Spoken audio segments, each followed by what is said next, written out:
hai tiro le mua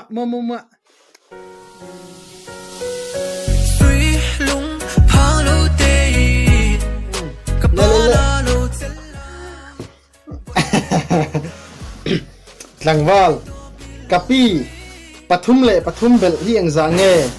pitar kashalo tlangwal ani le thum bel pitar ele ru nele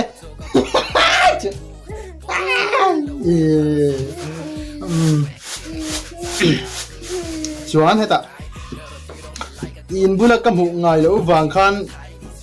in bual kam hu ngai lo wang khan in bual ngai lo tin ani lo wang bok hian ka du che ti ka ti lo wang hian ka du lo che ti na ni lo a zei tak thei lo ni an tlat mai bye chian ten nupui ngam lo min ti le che na trum kha chu ka thian te kan in chunga zuaron kang lu ta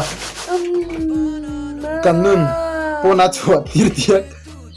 an ngam bi top si la ba an ni thei ni tu kang ngo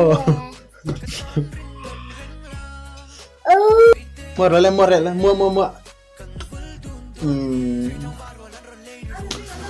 profile thi online an ti ve huna ka tel ve tawang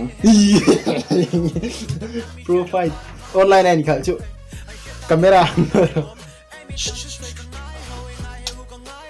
camera an langa ka feel thiam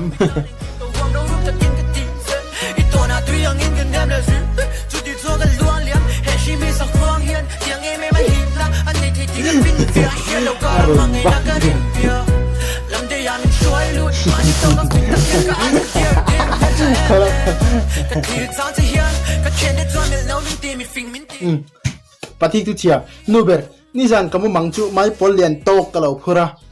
paber patloi deng ku nganin mo vani ngal ro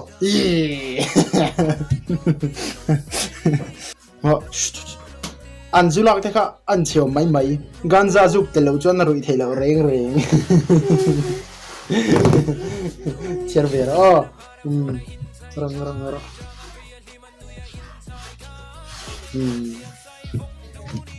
ala te kanin kan du tok sianga ka video te milo subscribe sak tu da chong kalom memba milo share sak je langa private tak point in contact ami te kamilo share chon sak tel thurin kangin tak je cheu ni ti kha bye bye con a fake a clear say ga ru ga tige big one di mun sar tsia selfie ni ngon low ai la ngai lo na kan ka du na seri zual da eri la ni tamring til la ya mi fan ne filo tu ri zun za